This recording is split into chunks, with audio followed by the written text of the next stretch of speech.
musuh yang dihadapi ada dua, yaitu musuh yang kelihatan dan musuh yang tidak kelihatan. Kalau musuhnya kelihatan, mungkin agak gampang. Kalau dia lari datang kan kita tinggal lari kalau kelihatan. Kalau kita pegang pistol tinggal, pegang batu tinggal. Kalau musuhnya, bagaimana kalau musuhnya tidak?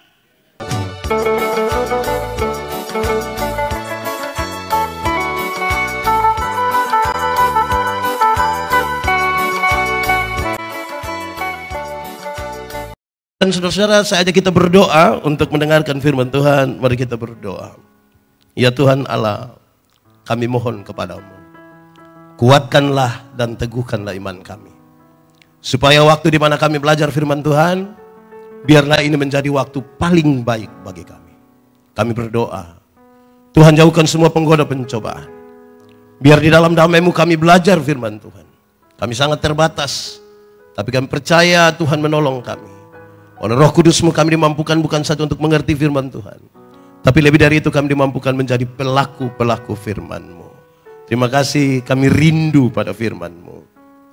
Di dalam nama Yesus firman yang hidup itu kami berdoa. Amin. Bapak Ibu Saudara-saudara, tema kita hari ini yang diberikan pada saya adalah indah rencana-Mu Tuhan, dalam kerangka menang bersama untuk Indonesia Raya. Jadi semua harus dilihat dalam terang tema ini. Tuhan punya rencana. Kadang-kadang yang kita rencana tidak sama dengan Tuhan rencana juga. Karena itu saudara-saudara, dalam kerangka itu saya mau ajak kita renungkan ulang bagian ini. Surat Efesus pasal 6 ayat 10 sampai ayat yang ke-20. Efesus 6 ayat 10 sampai ayat yang ke-20, firman Tuhan berkata demikian. Perlengkapan rohani. Akhirnya, hendaklah kamu kuat di dalam Tuhan, di dalam kekuatan kuasa-Nya. Kenakanlah seluruh perlengkapan senjata Allah, supaya kamu dapat bertahan melawan tipu muslihat iblis.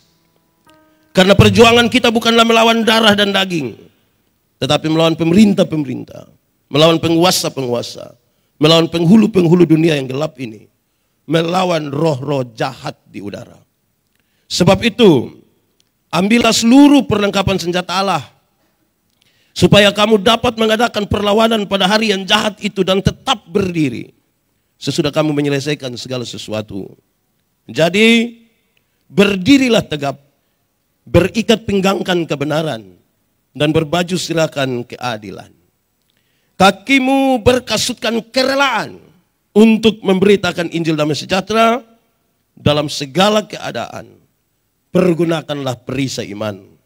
Sebab dengan perisai itu kamu akan dapat memadamkan semua panah api dari si jahat. Dan terimalah ketopong keselamatan dan pedang roh, yaitu firman Allah. Dalam segala doa dan permohonan, berdoalah setiap waktu di dalam roh, dan berjaga-jagalah di dalam doamu itu dengan permohonan yang tak putus-putusnya untuk segala orang kudus, juga untuk aku, supaya kepadaku, jika aku membuka mulutku dikaruniakan perkataan yang benar, agar dengan keberanian aku memberitakan rahasia Injil yang kulayani, sebagai utusan yang dipenjarakan. Berdoalah supaya dengan keberanian aku menyatakannya, sebagaimana seharusnya aku berbicara. Demikian firman Tuhan. Berbahagia setiap orang yang mendengar firman, memelihara dan melakukan dalam hidup setiap hari. Shalom. Kuat sedikit. Shalom. Paulus meninggalkan jemaat di Efesus, padahal Paulus tahu betul jemaat Efesus jemaat yang kecil, tidak punya kekuatan sosial yang kuat sekali, tidak punya kekuatan politik. Dia tinggalkan padahal dia tahu betul bahwa dunia adalah medan pertempuran. Dunia apa? Medan pertempuran. Paulus mendefinisikan, karena dia medan pertempuran, semua orang akan berhadapan dengan pertempuran itu. Baik orang kaya, baik orang miskin. Baik orang kota, baik orang beriman maupun orang yang... Paulus mendefinisikan, musuh kita ada dua. Musuh yang dihadapi ada dua, yaitu musuh yang kelihatan dan musuh yang tidak kelihatan. Kalau musuhnya kelihatan, mungkin agak gampang. Kalau dia lari datang kan kita tinggal lari kalau kelihatan. Kalau kita pegang pistol tinggal, pegang batu tinggal. Kalau musuhnya, bagaimana kalau musuhnya tidak? Nah itu repot. Corona termasuk kelihatan atau tidak kelihatan? Kalau yang biasa suanggi kelihatan atau tidak? Ya kadang-kadang kelihatan. Suanggi itu apa ya kalau di Jakarta bilang? Yang biasa guna-guna orang itu. Santet lah kira-kira begitu. Nah, saudara-saudara, apalagi Paulus kasih tahu. Persoalan kita sekarang kita berhadapan dengan iblis dan iblis itu. Saya bicara dua dulu. Berhadapan dengan iblis. Saya mau tanya kita, tolong jawab jujur dulu. Jujur. Kita takut setan atau setan takut kita? Boleh jawab. Kita takut setan atau setan takut kita? Paduan suara, kita takut setan atau setan takut kita? Yakin setan takut kita? Yakin? Awas dia dengar. Malam dia coba nanti. Saya mau kasih tahu saudara, kerinduan kita takut setan. Setan takut kita. Kenyataan membuktikan kita takut setan. Kerinduan kita menang, kenyataan membuktikan kita kalah juga. Amin kah? Orang kalau ketakutan itu biasa melakukan langkah sembarang. Kalau ketakutan biasa sembarang itu, amin kah? Oke, saya mau tanya dulu, jemaat. Di sini tidak ada jemaat ini. Ini kursi-kursi saja, jemaat. Kalau tangan kanan gatal artinya mau? Yakin? Siapa ajar kamu? Kalau tangan kanan gatal artinya dapat uang, maka orang koreng itu kaya raya itu. Itu bukan tangan kanan yang gatal, semua gatal habis itu. Aduh, saya bawa materi di banyak kota di Indonesia. Habis bawa materi, ada yang datang, Pak Pendeta kita foto-foto dulu. Boleh. Pas kami mau foto, ada 2-3 orang datang. Jangan 3 orang. Kalau foto 3 orang nanti, saudara percaya itu? Lalu kenapa bilang jangan 3 orang?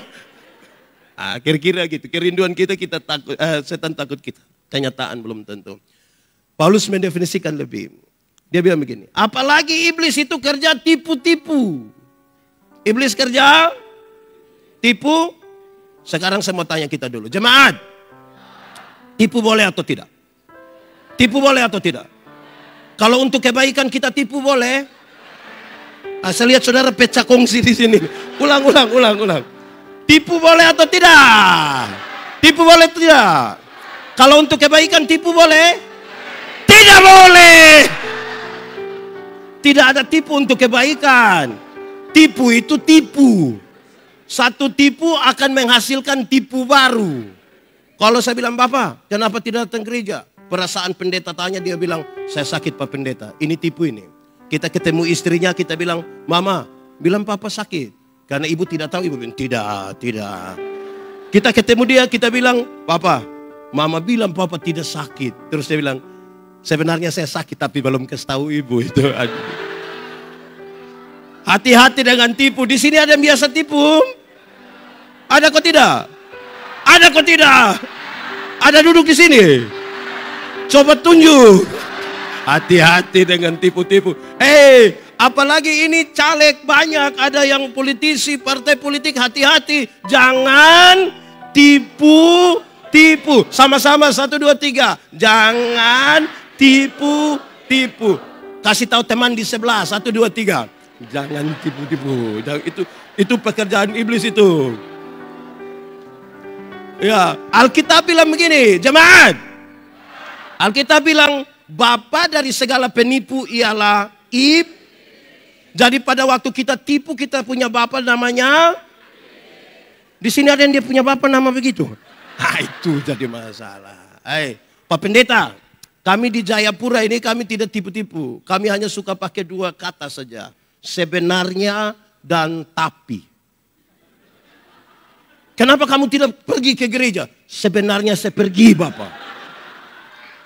Tapi kalau tapi itu dia tidak pergi. Kenapa kau tidak ikut? Sebenarnya saya ikut.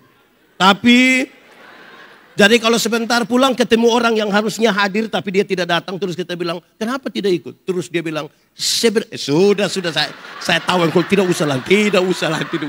Saya tahu lah gitu. Di sini ada yang biasa pakai sebenarnya dan tapi ada. Dia orang perteka. Hati-hati. Oke. Baik. Jemaat. Paulus meninggalkan jemaat. Dia kemana? dia masuk penjara. Kenapa dia masuk penjara? Melakukan tindakan kriminal? Tidak. Dia membunuh, mencuri? Tidak. Dia masuk penjara karena apa? Mau coba-coba memberitakan Injil. Percaya kepada Yesus dan memberitakan Injil membuat dia masuk penjara. Sebuah keadaan yang sangat bertolak belakang dengan kerinduan banyak orang percaya. Banyak orang pikir kalau percaya Tuhan itu tidak perlu ada proses. Banyak orang pikir kalau percaya Tuhan itu jalan aman. Beberapa orang pikir kalau percaya Tuhan itu, kalau sakit kepala tinggal bilang dalam nama Yesus. Beberapa orang pikir kalau percaya Tuhan itu pagi-pagi petugas koperasi datang di rumah. Tuhan Yesus kasih keliru dia supaya dia pergi. Di Jayapura kenal petugas koperasi juga? Kenal? Datang harian atau mingguan? Orang Gerindra tolong bantulah supaya petugas koperasi jangan datang-datang di kita punya rumah lah. Bantu-bantu sedikit. Supaya jangan datang-datang itu petugas koperasi itu. Oke, baik. Jemaat. Ini semua percaya Tuhan? Yakin? Amin. Sudah siap? Masuk penjara? Saya lihat yang lain mulai ragu-ragu. Baik. Jemaat. Waktu dia masuk di penjara, setiap hari dia lihat itu tentara-tentara pakai atribut mereka. Berdasarkan gambaran-gambaran dari seorang tentara itulah. Kemudian Paulus menasihati jemaat. Dia mau kasih tahu orang. Pertama dia kasih tahu. Pakailah ikat pinggang yang namanya kebenaran. Sama-sama ikat pinggang namanya. Saudara tahu ikat pinggang? Ada pakai ikat pinggang? Tidak pakai? Tidak apa-apa, yang penting celana kuat lah. Tidak apa-apa. Ya, baik. Kebenaran. Jemaat. Ada dua kata dalam bahasa Indonesia. Benar dan betul. Benar dan betul sama atau beda? Beda atau sama? Sama atau beda? Beda atau sama? Sama. Benar bisa berarti betul, betul bisa berarti benar. Tapi dua kata yang sama ini, kalau sama-sama diberi awalan ke dan akhiran an, benar akan jadi kebenaran. Betul akan jadi? Masih sama artinya? Tidak. Kebenaran arti lain, kebetulan arti lain. Sekarang saya mau tanya, kalau hari ini saudara ikut acara ini, ibadah dan doa bersama di sini, kebenaran atau kebetulan? Saya kira kebetulan memang tidak, ini kebenaran ya. Amin ya. Oke, kalau kita masih hidup hingga hari ini kebenaran atau kebetulan? Kalau Tuhan mau berkorban bagi kita kebenaran atau kebetulan? Mantap, kalau untuk Tuhan itu kebenaran semua. Saya geser sedikit, kalau kita kulit hitam kebenaran atau kebetulan? Kalau kita kulit hitam kebenaran atau kebetulan? Saya lihat saudara mulai ragu-ragu di sini. Jemaat. Hari-hari ini saudara, bahkan warna kulit pun bisa jadi berhala baru. Seolah-olah orang kulit putih, coba saudara ikut semua iklan kecantikan kulit di televisi. Seluruh iklan kecantikan kulit di televisi mengarahkan saya dan saudara untuk ambil kesimpulan, seolah-olah kalau orang kulit putih lebih baik dari kulit hitam. Akhirnya setiap kali yang kulit putih berdiri di depan, yang kulit hitam macam gelisah bagaimana? Tidak bisa. Ada lagu dulu bilang, biarlah yang hitam, jangan harapkan. Mau pakai oker juga tidak bisa. Saudara pakai pemutih minta maaf di wajah saja, leher ke bawah gelap lagi dan saudara. Kita harus mulai dari sebuah keyakinan, Tuhan tidak pernah salah. Tuhan tidak pernah salah. Coba saudara ikuti semua iklan kecantikan rambut di televisi. Seolah-olah kalau orang rambut lurus lebih baik dari rambut keriting. Saya protes itu. Saya berkhotbah dalam banyak acara mendorong budaya positif Valentine. Saya bilang, di hari kasih sayang ini, yang paling akan menikmati belayan seorang suami adalah mereka yang rambut keriting. Bukan yang rambut lurus. Orang bilang, kenapa pendeta bilang begitu? Rambut lurus itu dibelai tidak terlalu indah lah. Tidak. Kalau lurus itu kita belaikan, kita taruh tangan terus kita bilang, sayang. Tidak klik itu. Tidak dapat itu. Masa sayang? Tidak dapat. Kalau keriting itu dibelai menarik.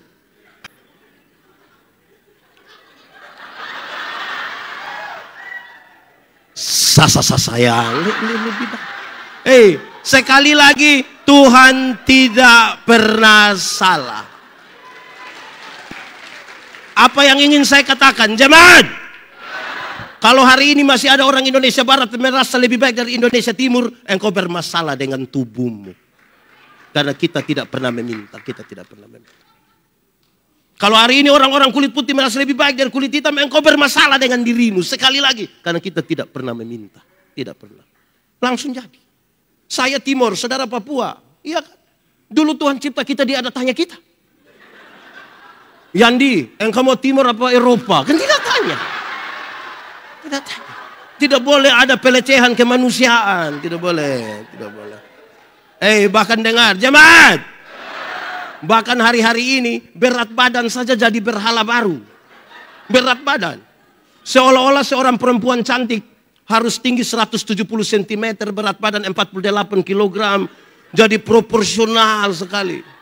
Akhirnya banyak ibu-ibu itu tidak makan malam. Iya. Dorang hanya telan ludah malam. Terus asam lambung naik baru dia bilang, dalam nama tidak sembuh. Jemaat. Kalau ada dua orang gemuk duduk di sini, terus yang gemuk satu lewat situ, dengar orang dua punya percakapan. Pasti yang satu bilang begini, saya dengan dia siapa lebih kurus. Macam butuh pengakuan sekali itu. Oke, baik. Jemaat. Banyak orang merasa tinggal dalam kebenaran. Tapi apa benar? Belum tentu. Kenapa saudara? Kebenaran dalam Alkitab itu punya 3 dimensi. 1, kebenaran itu berdimensi legalitas. Ikut aturan. Semua bentuk pelanggaran terhadap aturan Tuhan tidak mau.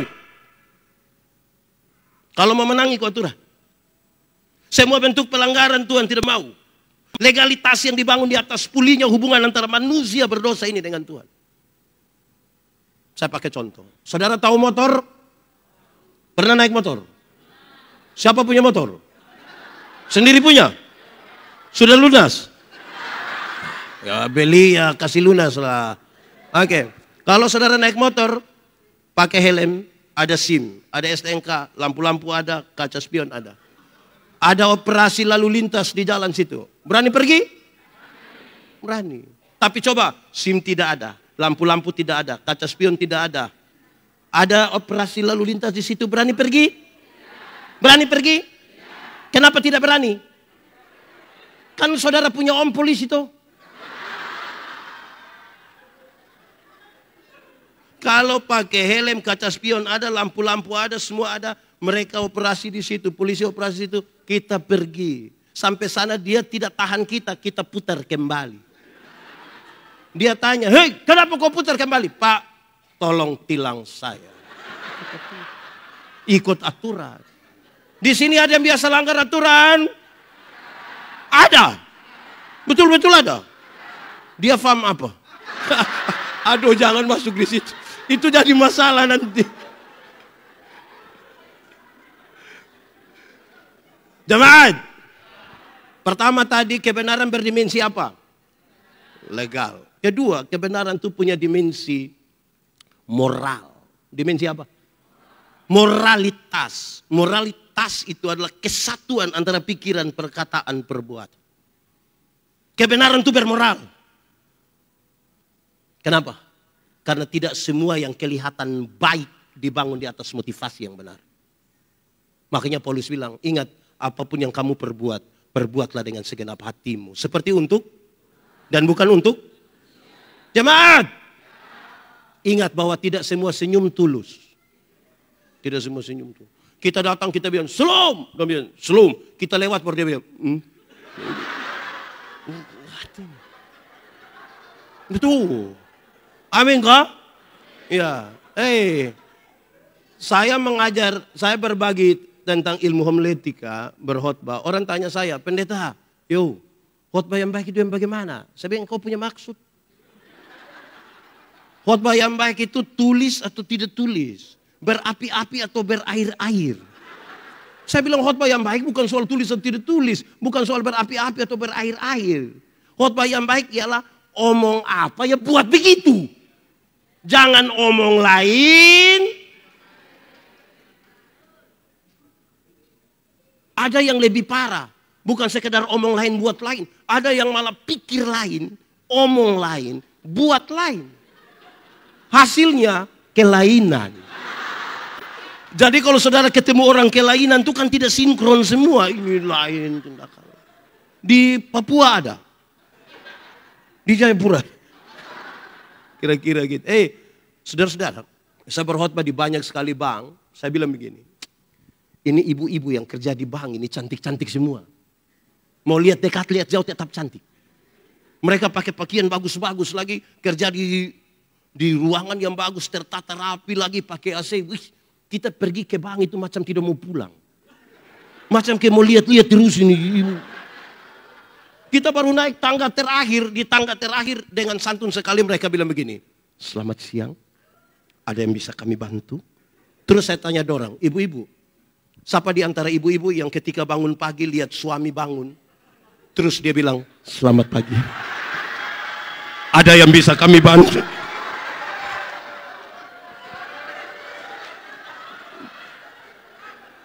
Karena itu kebenaran punya moral. Amin kok.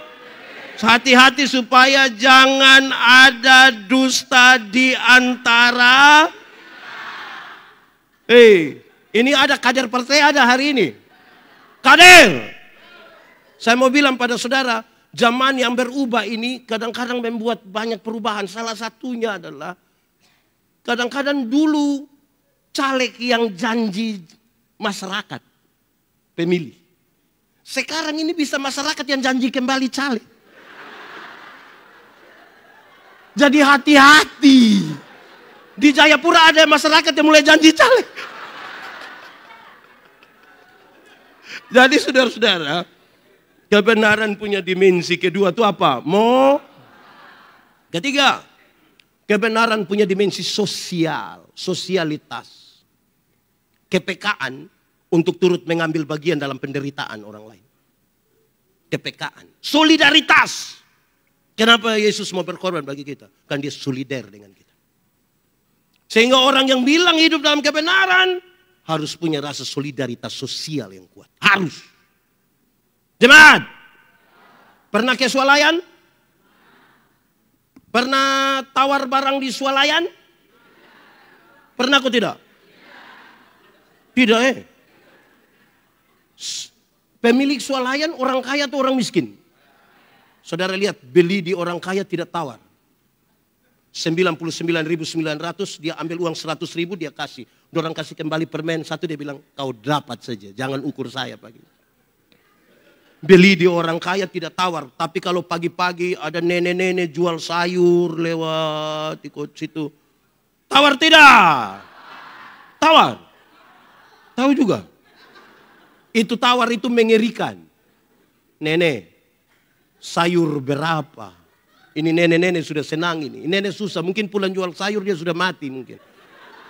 Kita tanya, sayur berapa? 3.000. Terus dia bilang 3.000. Kita sengaja kaget. Hah? 3.000? Bisa 9.000. Kadang-kadang tambah satu kalimat sepotong. Bisa 9.000 kah? Nenek dong tanam sendiri juga. Itu kalau saya yang jual, saya bilang kau bawa free saja. Bawa. Tidak usah bayar, bawa saja, bawa. Tawar sayur 3.000 jadi 9.000. Padahal turun dari mobil Innova. Di kanan ada iPhone terbaru. Di kiri ada Samsung terbaru. Masih ada Nokia dalam tas lagi. Pakai rantai selip berat 1 kilogram. Tawar sayur 3.000 jadi 9.000. Itu memang terlalu bermasalah. Jemaat. Mulai besok tawar sayur itu terbalik dari itu. Jadi tanya, nenek sayur berapa? 3.000. Maaf nenek. Bisa 3.000? Nah, kalau bisa tawar sayur. Kalau bisa tawar sayur 3.000 jadi 3.000 hanya 3 kemungkinan. Kemungkinan pertama itu orang punya solidaritas sosial yang kuat sekali. Pantas dipuji, pantas ditiru. Tapi yang kedua mungkin makan puji dia itu. Atau mungkin yang ketiga gila juga mungkin dia. Jadi kita yang tentukan sendiri saja di situ. Nah, jemaat. Kebenaran namanya, ikat pinggang namanya. Para tentara-tentara dulu ketika mereka pakai ikat pinggang. Di ikat pinggang itulah mereka menyarungkan pedang mereka. Supaya apa? Supaya mereka bergerak bebas. Supaya apa? Jemaat tidak salah saja orang cari-cari dia pun kesalahan. Apalagi kalau buat salah. Karena itu supaya engkau bergerak bebas tanpa rasa takut. Pakai ikat pinggang namanya. Bayangkan kalau ada musuh datang dari sana. Dia mau berkelahi atau tarik celana. Lama-lama dia mati. Ikat pinggang namanya kebenaran. Kedua, pakailah baju sirah yang namanya keadilan. Baju sirah namanya, saya ingin bilang pada saudara begini, jemaat, kebenaran tidak boleh berdiri sendiri. Di mana kebenaran itu ada, keadilan harus ada di situ. Keadilan dan kebenaran seperti uang dengan dua sisi yang tidak boleh dipisahkan. Kadang-kadang bangsa ini kita pikir sudah benar. Iya, tapi kadang-kadang tidak adil. Kita menuju, ini Indonesia merdeka tahun berapa ya? Berapa tahun ya? Saya lupa. Berapa tahun ini? Ya harus adil dong. Kalau Jakarta maju, NTT mesti maju. Papua mesti maju. Adil itu. Adil itu. Tidaklah tidak adil. Kebenaran, keadilan berjalan bersama-sama. Kenapa saudara? Keadilan itu dibutuhkan. Supaya tuduhan yang dituduhkan kepadamu menjadi palsu. Keadilan dibutuhkan supaya tuduhan yang dituduhkan kepadamu menjadi palsu. Saya pakai contoh. Saya punya papa, saya sebut papa kandung. Saya punya istri, punya papa, saya sebut mertua. Kalau saya ambil 100.000 kasih saya punya bapak kandung, adil kalau saya ambil 100.000 kasih saya punya mertua. Supaya ketika saya kasih 100.000 di saya punya bapak kandung, istri lihat dan istri bilang, kau ambil uang kasih kau punya bapak. Tanpa saya bicara, dia punya bapak yang bilang dia, jangan marah kau punya suami, dia juga kasih saya 100.000. Tuduhan menjadi palsu. Jemaat, pernah saudara mengalami orang bicara-bicara saudara punya nama? Pernah? Terus yang dia bicara itu tidak benar, pernah? Terus saudara rencana mau panah kasih mati dia?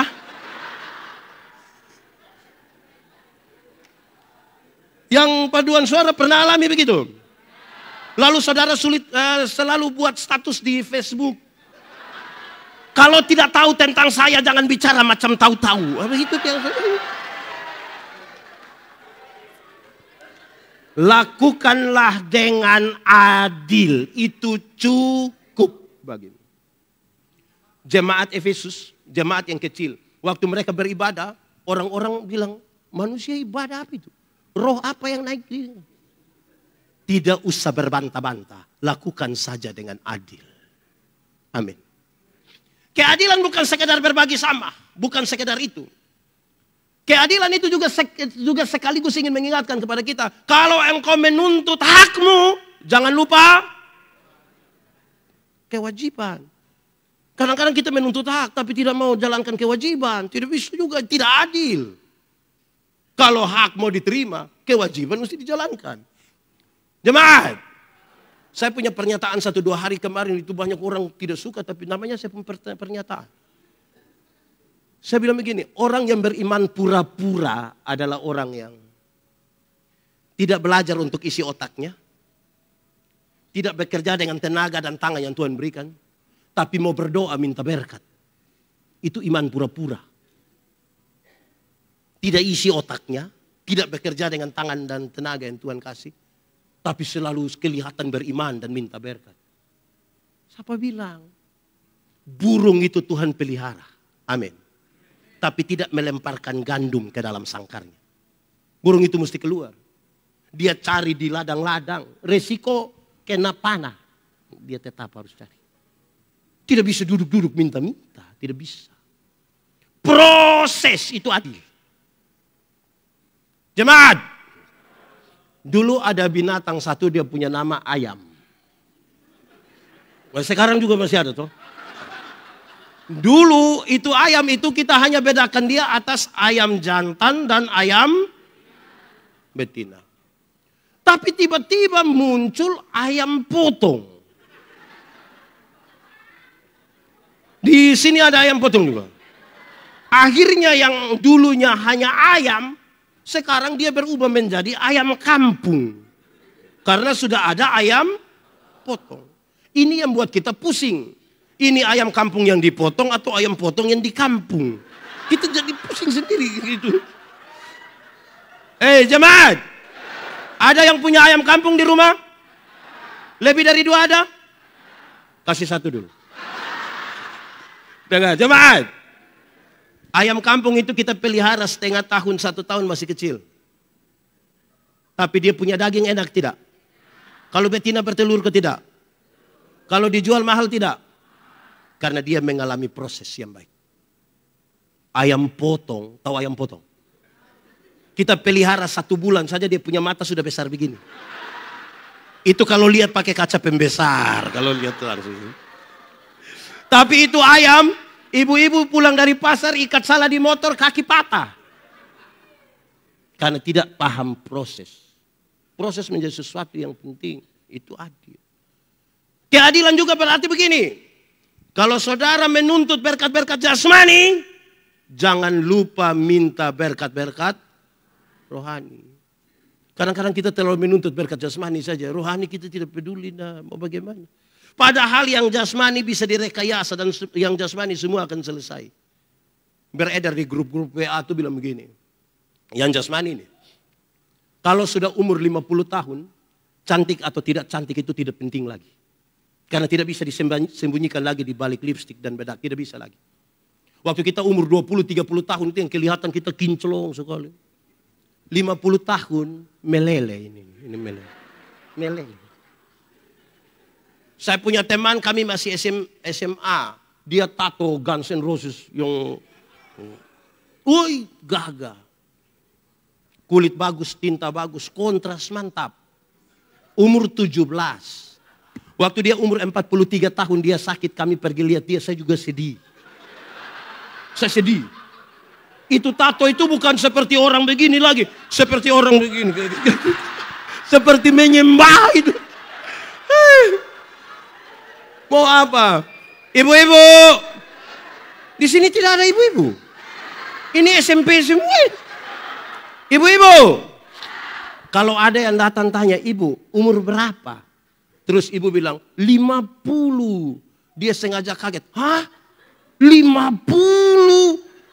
Macam baru 30. Jangan percaya, jangan percaya. Jangan percaya. Masa umur 50 sama dengan 35, nah yang 15 di mana? Kalau ibu jalan dengan ibu punya anak perempuan, ada yang tanya, siapa ini? Ini siapa ini? Ini siapa? Oh, itu saya punya anak perempuan yang pertama. Terus dia sengaja kaget. Anak perempuan? Macam kakak adik, jangan percaya, jangan percaya. Masa mama dengan anak macam kakak adik? Mama dengan anak kalau seperti kakak adik itu hanya 2 kemungkinan. Kemungkinan pertama, dia punya anak nona itu mukanya terlalu tua. Jadi dan dia punya mama tuh tipis sekali. Atau kemungkinan yang kedua, dia punya mama menikah terlalu muda. Mungkin 6 tahun sudah nikah. Akhirnya jangan bangga di situ. Umur 60 tahun, jemaat. Umur 60 tahun ada jabatan atau tidak ada jabatan sama saja. Kau sudah pensiun? TNI, Polri, apalagi ASN, rata-rata kan pensiun umur 60 toh. Waktu kita aktif itu yang orang datang ketemu kita, siap laksanakan, hormat, juga. Nah, itu aktif Bapak. Sudah pensiun mau terima pensiun di kantor pos itu. Anak kecil yang baru honor 3 bulan, dia bisa lihat kita dari jauh baru dia bilang, tua. Kau aman kah tua? Wih. Hati sakit kita ini. Jemaat, umur 70 tahun, rumah besar atau rumah kecil sama saja. Apalagi rumah tingkat. Kalau sudah pakai tongkat mau naik di lantai 2. Tidak jadi.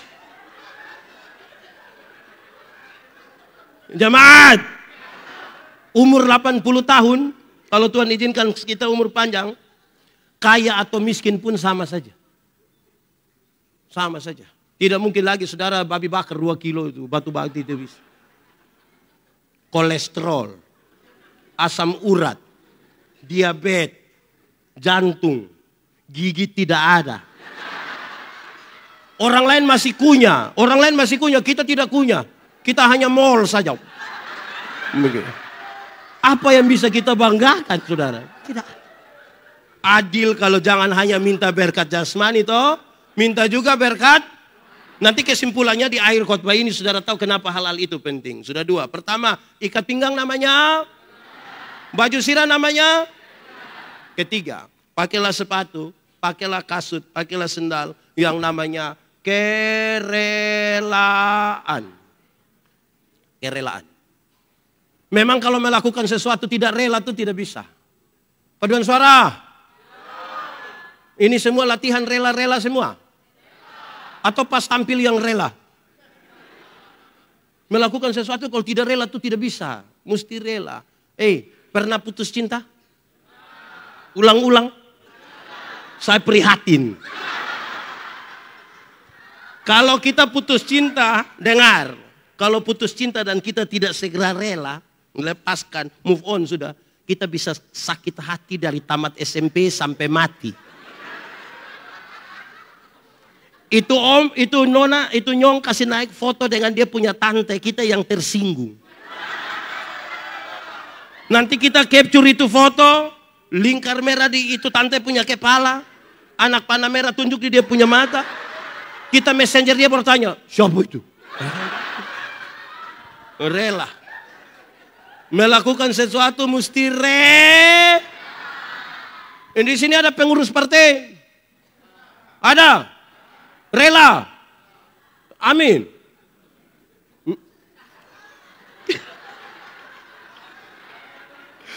Jemaat. Anggaplah kita punya baju, satu baju terbaik lah. Itu baju paling baik sudah. Itu baju yang paling kita andalkan. Pergi ke gereja juga itu baju. Orang mati juga itu baju. Syukuran juga itu baju. Pokoknya itu baju. Terus pas mau acara ada keluarga dari kampung datang bilang, kakak kasih pinjam saja. Kakak baju itu dulu. Kasih pinjam dulu. Kita masih pikir-pikir untuk mau tolak, orang tua datang kasih. Karena itu kau punya saudara, besok-besok kau susah, bukan baju yang tolong kau, saudara yang tolong. Ya, terus kita kasih dengan tidak rela. Saudara bayangkan kalau kasih dan tidak rela, itu kan kita pasti ambil.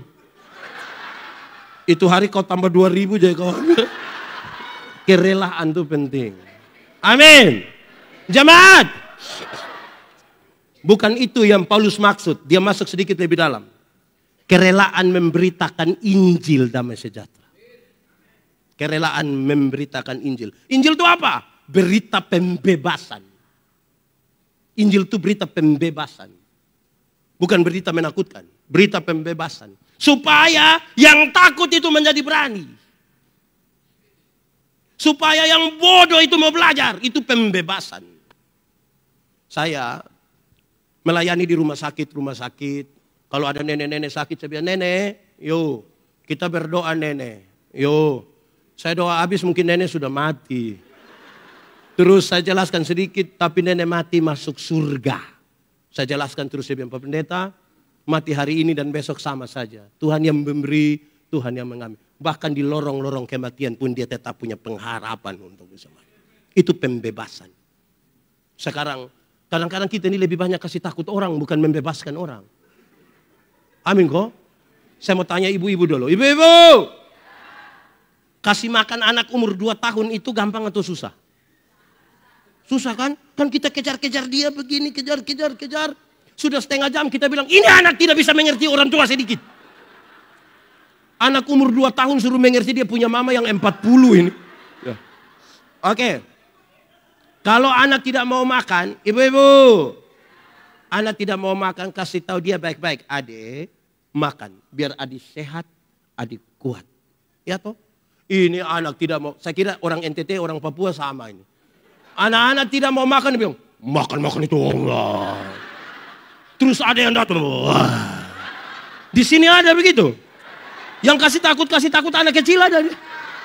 Nah itu, anak besar dalam ketakutan. Bagaimana dia? Di sini ada yang punya suami istri ada, kok suami istri ada? Ya artinya ada suami lah dengan ada istri, tidak. Ada kok orang tua di sini. Malam-malam kalau anak-anak belum bisa tidur, jangan kasih takut dorang. Kasih tahu dia baik-baik. Adik, bobo. Ayo bobo. Biar bangun lebih tempo, badan sehat. Ya toh? Ayo, bapak dan mama sudah lelai nih. Adik bobo. Adik tidak bobo, papa mama bobo duluan nanti. Iya, kasih tahu begitu. Kamu belum rasa ada anak kamu. Kamu tertawa.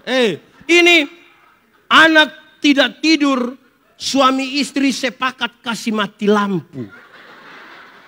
Terus dia punya papa keluar dari pintu belakang menuju jendela kamar. Sengaja garu jendela lagi. Terus dia punya mama di dalam ya. Itu. Om, adek sudah bobo om. Itu keluarga tipu. Di sini ada. Itu keluarga ada di sini. Fam apa? Memberi keberanian. Jangan takut. Saudara tahu. Berita Injil itu berita yang ingin kasih orang. Jangan takut. Jangan takut. Jangan takut, jangan takut. Supaya kalau ada anak muda datang bilang ke saya, Pak Pendeta Yandi, saya rasa saya manusia paling berdosa di dunia. Adi, jangan takut. Pak Pendeta juga orang berdosa. Tapi kasih Tuhan lebih besar dari kita dua. Masa dia datang dia bilang, Pak Pendeta Yandi, saya rasa saya manusia paling berdosa di dunia. Iya, saya lihat engkau punya muka-muka berdosa ini. Saya suka berdosa. Engkau kalau tidak bertobat kaki tangan patah buang semua itu kata. Itu bukan Injil. Indonesia ini mesti bebas dari ketakutan. Kalau mau menang harus bebas. Sehingga siapapun yang akan ada di Indonesia orang yang memberitakan Injil, berita pembebasan, jangan takut. Jangan takut. Sama-sama 1 2 3. Jangan. Lebih kuat 1 2 3. Kasih tahu kawan di sebelah 2 3. Itu Injil, pembebasan. Kita ini yang sedikit, Bapak Mama tahu, daerah-daerah yang terbelakang, kalau kita tidak mulai dengan memberitakan Injil repot. Kenapa? Kita punya anak-anak. Kita pergi, saya bilang jemaat, jemaat, saya pergi kau punya rumah jangan kasih saya roti, biskuit rusak. Kenapa Bapak? Tidak usah kasih. Bapak bukan datang tiap hari juga. Kasih saya ubi kah, pisang kah, kelapa kah. Kenapa? Saya pikiran. Pikiran apa? Saya pikiran ini. Kalau kau kasih saya biskuit itu. Setiap kali saya mau makan. Kamu punya anak dari belakang ini kain pintu dia dulu. Kita panggil dia datang bilang, mari dia bilang. Kalau ini kita tidak bisa memberi kepada mereka semangat untuk hidup. Sampai kapan kita dengan mental seperti itu? Sampai kapan? Dan itu tanggung jawab kita sebagai orang-orang beriman. Untuk bilang kepada mereka, jangan takut. Jangan takut. Amin kok? Kita takut setan atau setan? Oke, ikat pinggang namanya? Baju sirah namanya? Sepatu namanya? Tentara-tentara itu kalau mereka sudah pakai mereka punya sepatu itu. Mau masuk lumpur kah, duri kah, panas kah, semua mereka masuk. Karena dia bilang pakailah sepatu namanya kerelaan. Untuk memberitakan Injil. Keempat, pakailah perisai. Yang namanya iman. Perisai namanya iman. Perisai dulu ada 2. Satu perisai kecil yang ditaruh di tangan untuk perkelahian 1 lawan 1 pakai pedang. Pegang. Nah itu satu. Tapi ada perisai yang kedua, dia besar seperti tudung saji. Kenapa?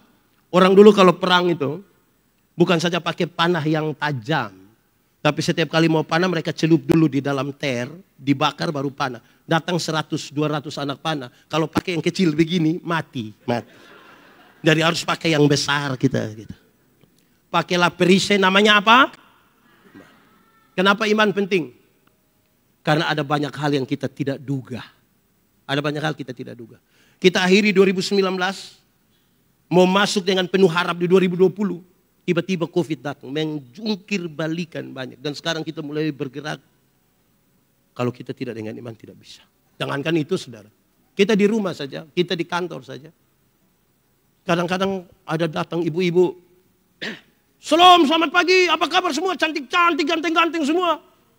Ya, hari ini. Besok dia datang, mungkin semalam itu efek vaksin atau apa dia. Datang kan tiba-tiba dia berubah. Dia tidak bicara seperti kemarin. Kita bilang, ibu kenapa tidak ceria seperti kemarin? Kau tanya-tanya kenapa? Jadi itu harus disikapi dengan Saudara dengar. Iman itu membuat kita tuh menggantungkan harap pada Tuhan. Ada kendaraan jalan, kecelakaan, tinggal 2 orang yang selamat, 1 orang beriman, 1 orang tidak beriman. Yang beriman akan bilang begini, untung Tuhan saya selamat. Untung. Yang tidak beriman akan bilang, untung tadi saya lompat cepat-cepat. Di satu peristiwa yang sama. Baik, jemaat. Iman ialah dasar dari segala sesuatu yang kita harapkan dan bukti dari segala sesuatu yang tidak kita lihat. Ada kira-kira 3 kata kunci. Saya mulai. Dasar. Dasar itu fondasi. Tahu fondasi? Teori tentang fondasi itu ringan. Fondasi kuat, bangunan kuat. Fondasi miring, bangunan miring. Jelas kan? Fondasi dari apa? Segala sesuatu yang kita harapkan. Saudara mau jadi orang paling kaya di Indonesia, silakan. Saudara mau jadi orang yang paling sukses di Indonesia, silakan. Saudara mau jadi perempuan tercantik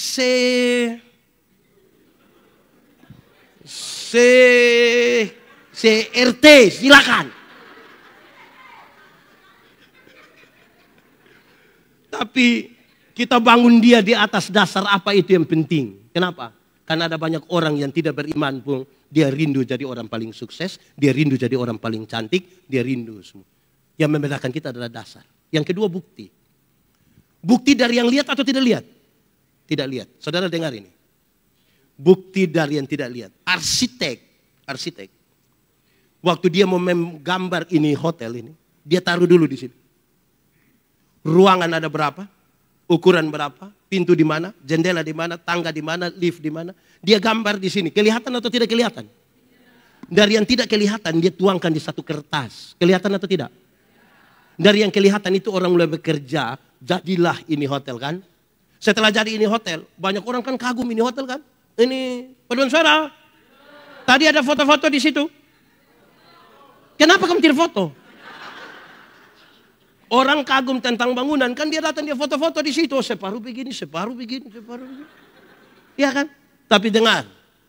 Titik-titik terkuat dari ini gedung. Yang foto itu tahu? Tahu ke tidak? Siapa yang paling tahu? Hanya 2 orang. Yang menggambar dan yang mengerjakan. Tuhan menyelidiki kita punya hati yang mana itu. Aminkah? Sehingga dalam segala perkara, pakailah perisai iman. Itu kita setuju persis dengan ini. Hanya orang beriman yang akan bilang, Tuhan indah rencana. Yang tidak beriman tidak bisa bilang.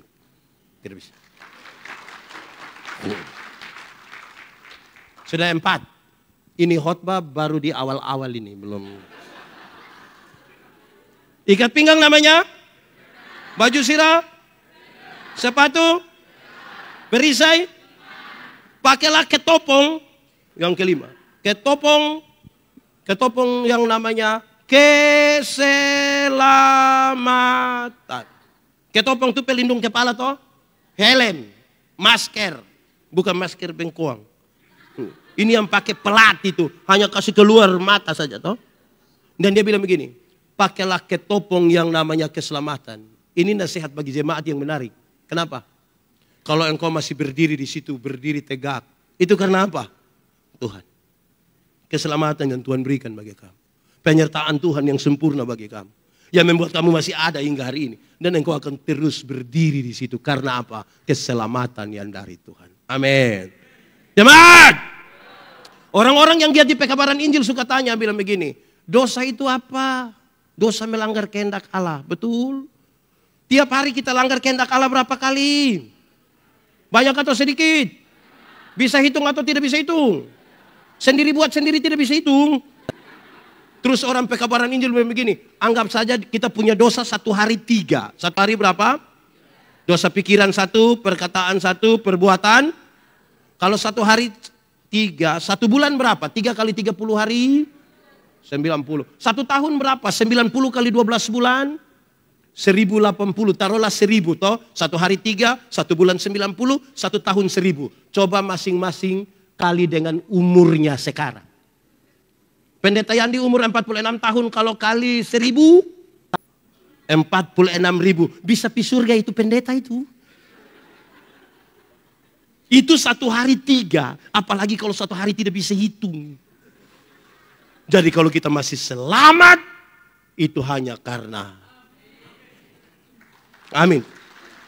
Masa saudara yang terbaik saja dia berikan bagi kita, apakah lagi hanya sekedar merubah nasib kita ini, masa tidak bisa?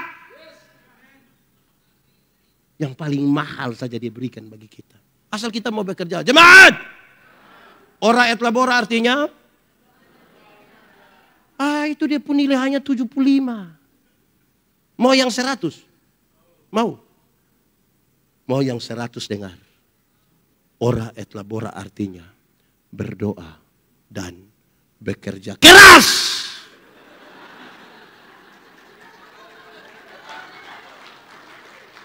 Ora et labora artinya keras. Jangan balik doanya yang keras-keras, kerja lemah-lemah. Mau bagaimana menang? Amin kok? Begitu. Gerindra mesti doa dengan kerja. Jangan kerja main-main. Nanti ada sidak baru pusing nanti kita.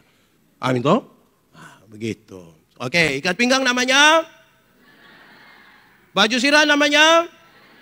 Sepatu. Perisai. Ketopong. 5 hal yang disampaikan di awal itu hanya perlengkapan bertahan. Perlengkapan apa? Jemaat, ada yang suka sepak bola? Real Madrid atau Barcelona? Real atau Barca? Barca atau Real? Real atau Barca? Barca atau Real? Oke, Real Madrid itu hebat-hebat begitu, Barcelona jago-jago begitu. Tapi kalau hanya bertahan, lawan Persipura kalah. Dia harus menyerang untuk memenangkan pertarungan. Kalau bertahan harus menyerang. Amin. Paulus kasih tahu 2 senjata untuk serang. 2 senjata untuk serang. 1. Firman. 1 apa? Firman itu yang akan memutuskan. Saya setuju dengan ibu, saya tidak setuju dengan bapak. Saya mau ikut ini, saya tidak ikutin. Kan dia pakai ukuran itu. Dia kasih tahu. Ingat. Firman itu seperti pedang bermata 2. Dia iris ke sana, tapi iris juga ke sini. Artinya, kalau untuk orang lain kita kutip firman, jangan lupa kutip firman untuk diri sendiri juga. Jangan sampai sebentar habis khotbah, sebentar ada yang Pak Pendeta, khotbah tadi pas. Saya tanya pas dengan dia Bapak. Habis dengan kau tidak pas. Dengan saya firman datang sampai saya dia serong, dia lari ke sebelah Bapak. Firman. Jemaat. Firman itu seperti cermin. Tahu cermin? Tahu cermin? Pernah pakai cermin?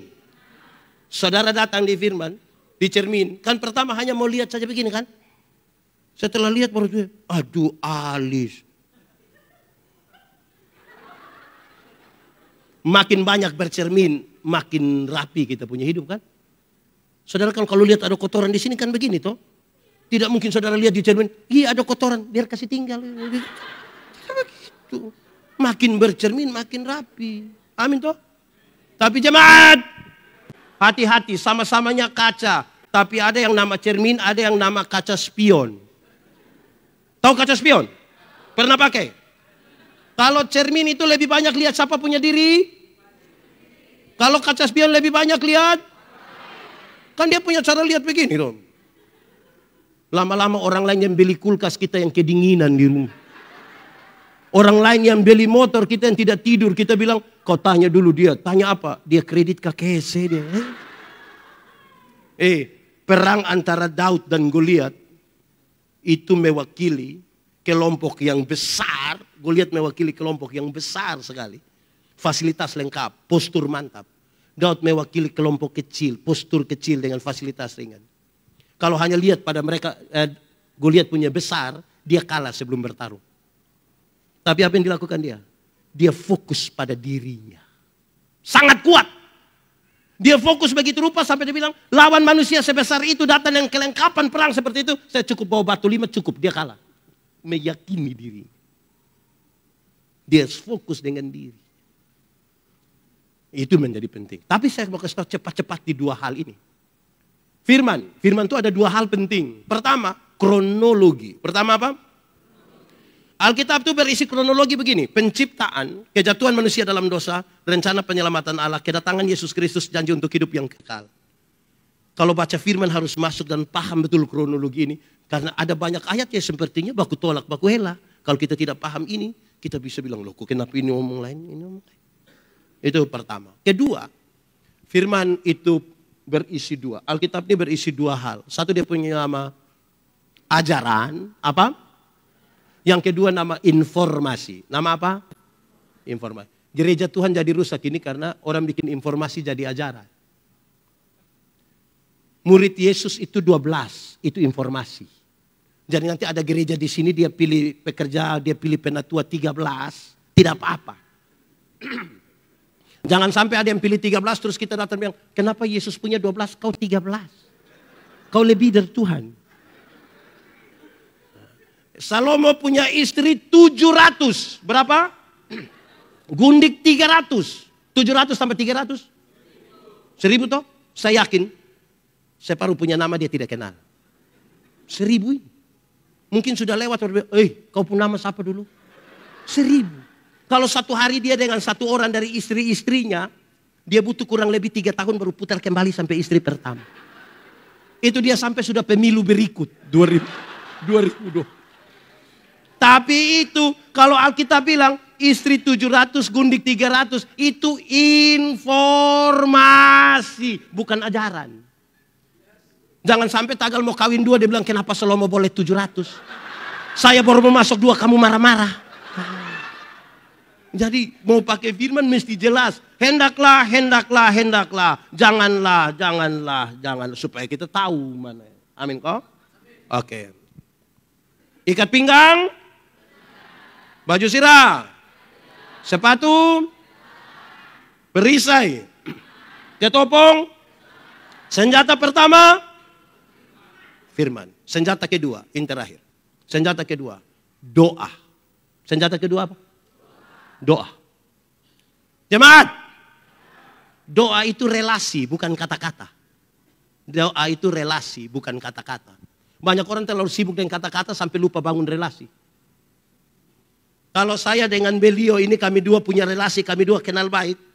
Saya jalan kaki, beliau naik motor, ketemu saya di jalan tanpa saya minta, dia berhenti tanpa saya minta. Hei pendeta, mau kemana? Naik, karena kami 2 saling kenal. Tapi kalau kami 2 tidak saling kenal, kami 2 tidak ada relasi, saya jalan kaki, dia naik motor, ketemu saya di jalan, dia berhenti. Tapi dia tanya, ojek apa?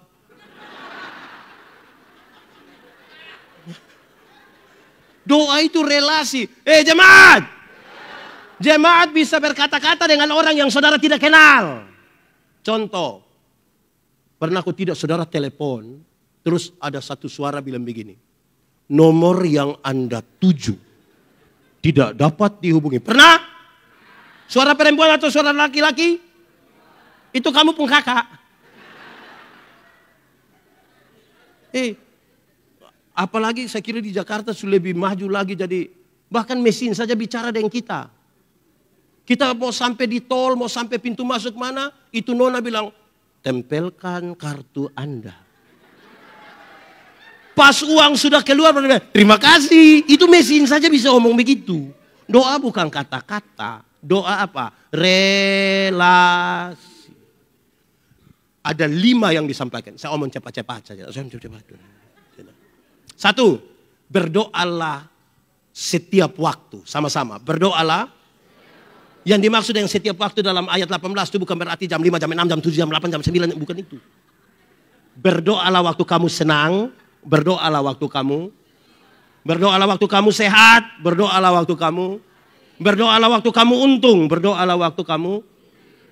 Karena kita ditempatkan pada 3 kondisi. Satu, ada kondisi di mana kita mau, Tuhan juga mau sesuai rencananya.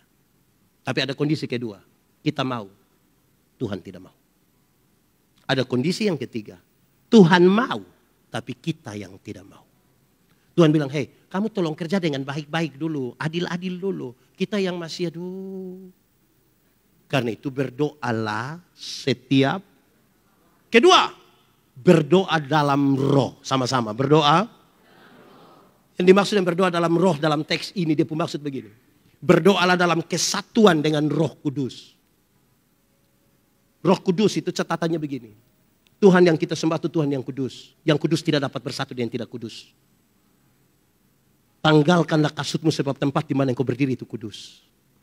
Kalau orang biasa kutip Roma 8 ayat 28, Allah turut bekerja untuk mendatangkan kebaikan. Tapi saya mau kasih saudara, sebelum ayat 28, ada ayat 26, 27. Dia bilang begini, roh, kesatuan dengan Roh Kudus itu, berdoa bagi hal-hal yang tidak terkatakan. Yang kedua, karena 5 menit ke depan dari hidupmu yang kau tidak tahu, dan masa depan, kalau engkau ada masalah engkau tidak tahu jalan keluar terbaik darimu apa, kecuali roh yang tahu. Setelah paham itu 2 hal, dia boleh bilang begini, Allah turut bekerja untuk mendatangkan kebaikan bagi kita. Harus paham itu. Ketiga, berdoalah dan berjaga-jaga. Berdoa dan, yang dimaksud berdoa dan berjaga-jaga itu begini, bagian kita sempurnakan, kerjakan yang baik. Kalau saudara ada kios, ada toko di rumah, setelah dengar khotbah ini, siapa yang berani pulang bilang begini, anak-anak, sebentar jam tidur kamu langsung tidur saja, tidak usah tutup toko, tidak usah tutup kios. Terus anak-anak bilang, mama kenapa begitu? Hahaha, kita sudah berdoa. Menurut saudara besok beras masih ada? Masih ada? Gula ada? Dia mutasi ke? Bagian kita lakukan. Amin toh?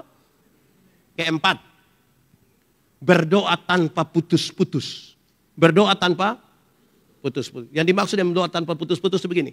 Terinstalasi, terkoneksi. Listrik di ini, gedung ini kan terinstalasi dengan baik. Ketika kita butuh ini lampu kan tinggal colok. Mau cas HP tinggal colok. Mau kasih hidup ini barang-barang kan tinggal colok. Karena sudah terkoneksi. Amin toh? Nah, yang kelima dia bilang begini. Berdoalah juga untuk orang lain. Berdoa untuk, yang dimaksud dengan doa syafaat adalah berdiri menggantikan seseorang untuk menyampaikan pergumulan-pergumulan. Karena saya kira acara ini benar. Saudara, dengar. Coba saudara periksa. Pernah berdoa untuk orang lain kok tidak? Betul? Doa apa? Doa serahkan. Oh, mantap. Jemaat. Coba periksa 10 doa terakhir dari kita. 10 doa terakhir dari kita coba periksa. Bagi yang biasa berdoa yang tidak berdoa dia periksa apa. Nah, yang 10 doa terakhir coba saudara periksa. 1 menit pertama kita punya doa itu, Tuhan terima kasih, engkau luar biasa, engkau mantap. Itu 1 menit pertama. Masuk menit kedua itu daftar permintaan. Itu semacam proposal itu. Proposal rohani. Minta 5, 10, 20, 30, 40, 50, 60, 70, 80. Terus di bagian terakhir dia bilang, ampunilah segala dosa kami. Dalam nama Yesus kami berdoa. Itu separuh sebelum kata ampuni itu ada kalimat potong yang dia biasa pakai. Dia bilang, Tuhan sebenarnya masih banyak hal yang ingin. Nah 80 tadi itu kurang banyak kan. Nah, tidak apa-apa lah, kan minta juga di Tuhan, tidak apa-apa. Tapi coba saudara periksa. Permintaan kita jangan-jangan terlalu egois hanya untuk kita punya diri. Kita tidak pernah berdoa bagi orang lain. Dengarkan nasihat Rasul Paulus soal hal ini. Dengar, dia bilang begini. Tidak ada pemerintahan yang tidak berasal dari Allah. Pemerintah itu adalah hamba Allah. Tapi yang kedua nasihat Rasul Paulus kepada Timotius dia begini. Timotius, berdoalah bagi para pemimpinmu. Kenapa? Dengar, kenapa? Waktu dia jadi bupati, waktu dia jadi wali kota, waktu dia jadi gubernur, waktu dia jadi presiden, dia berdiri dan duduk di puncak ini. Di puncak ini dia dikelilingi oleh banyak kepentingan. Kepentingan keluarga, kepentingan tim sukses, ring 1, ring 2, kepentingan politik. Tempat di mana dia duduk itu menjadi licin. Padahal dia akan ambil kebijakan untuk manusia satu Indonesia ini. Berdoa supaya dia tidak tergelincir di situ. Kan dia akan mengambil kebijakan menyangkut saya dan saudara. Jaga baik-baik supaya dia jangan kepentingannya terlalu banyak. Kenapa lihat saya? Ikat pinggang namanya? Baju sirah? Sepatu? Perisai, ketopong, senjata pertama, senjata kedua.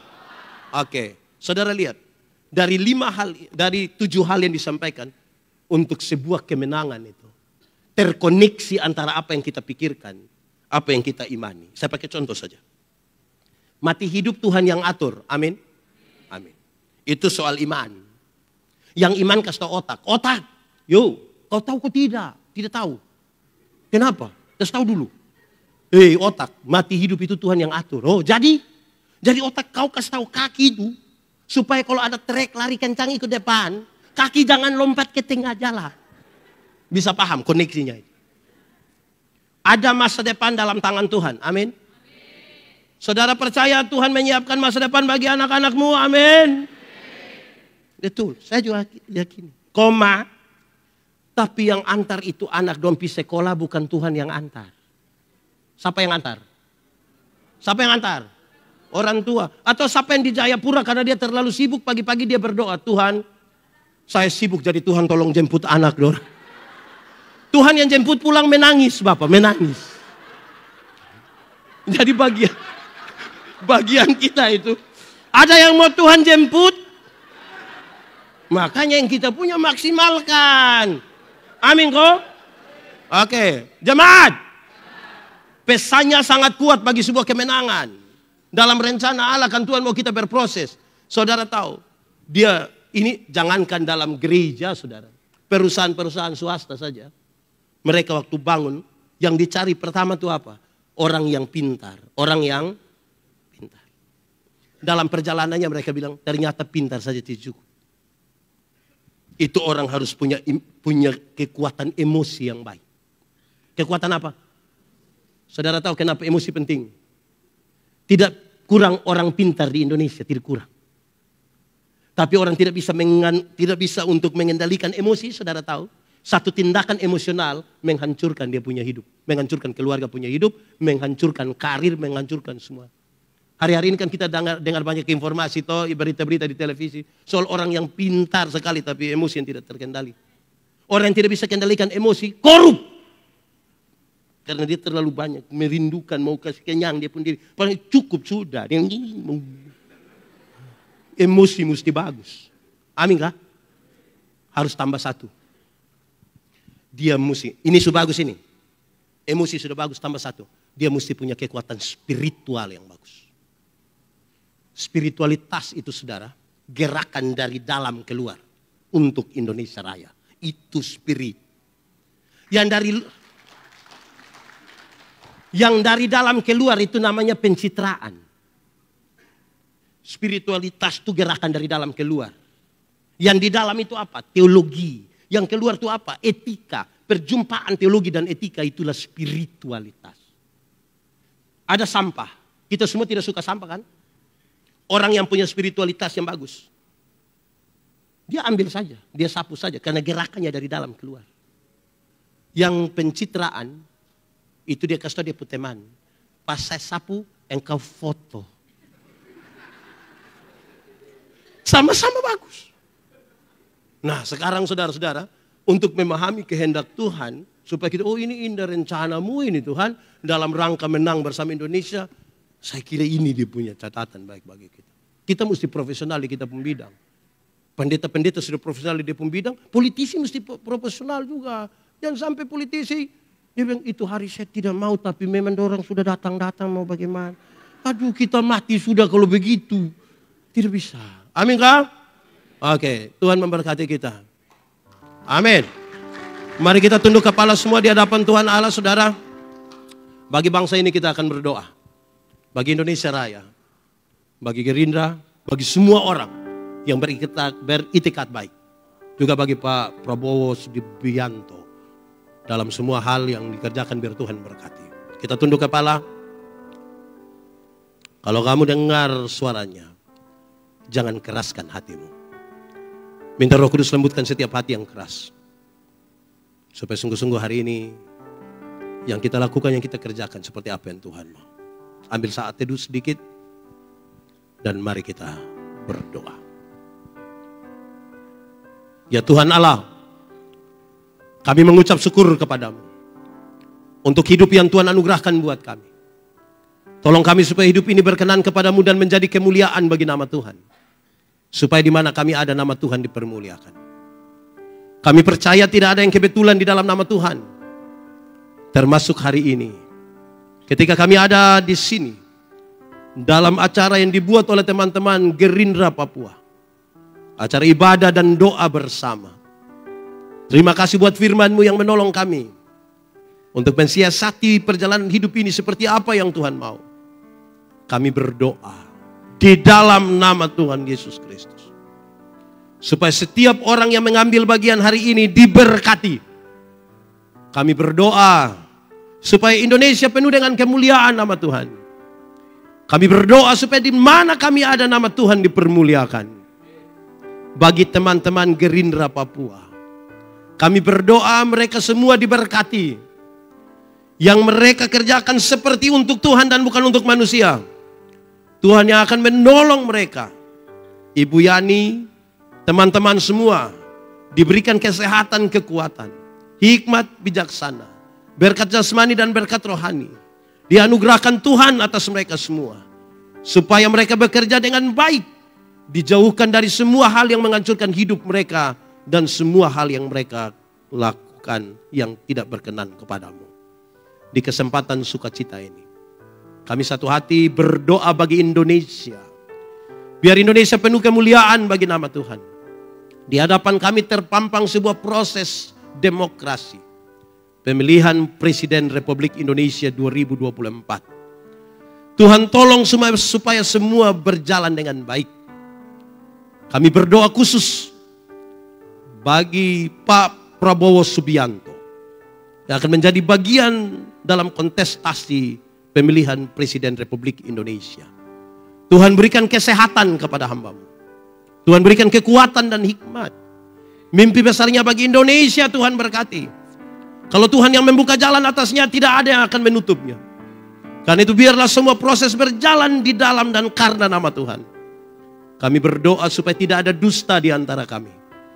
Kami berdoa supaya apa yang menjadi cita-cita dari Gerindra, dari Pak Prabowo, dari semua kader Gerindra, dari semua yang menjadi bagian untuk pelayanan kepada masyarakat, akan berlangsung dengan baik di dalam nama Tuhan Yesus Kristus. Terima kasih banyak. Kami mohon supaya seluruh proses demokrasi tidak saling melukai dan tidak saling menyakiti.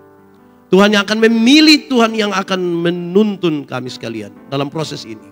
Supaya benar-benar terjadi seperti apa yang Tuhan mau. Tuhan pakai seluruh masyarakat Indonesia. Tuhan, kami minta kepadamu. Karena kalau Tuhan tidak beracara bersama-sama dengan kami, ternyata kami hidup jauh dan tidak berkenan kepadamu. Sekali lagi Tuhan, kami minta kepadamu. Supaya Pak Prabowo Subianto diberikan kesehatan, kekuatan. Seluruh proses ini berjalan dengan baik. Untuk kepentingan konsolidasi dengan teman-teman di daerah-daerah, Tuhan memberkati. Terima kasih juga Tuhan untuk kesempatan acara hari ini di Jayapura. Oleh teman-teman Gerindra Papua, panitia, Ibu Yani dan teman-teman pengurus semuanya. Diberkati mereka semua Tuhan. Biar mereka maju terus demi Indonesia dan lebih lagi untuk hormat dan kemuliaan bagi nama Tuhan. Apa yang menjadi bagian pergumulan visi dan misi mereka, Tuhan berkati.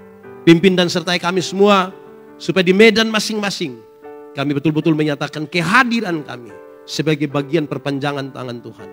Yang membawa kebenaran, keadilan, kasih, kemurahan Dan biarlah di sinilah nama Tuhan dipermuliakan. Terima kasih banyak. Akhirnya Tuhan, semua yang kami lakukan hari ini, semuanya bersama-sama dengan semua orang yang telah memberikan dukungan moral material untuk kepentingan terselenggaranya acara ini. Semuanya kami persembahkan untuk hormat, untuk kemuliaan bagi nama Tuhan. Terpujilah namamu. Di dalam nama Yesus kami berdoa. Amin.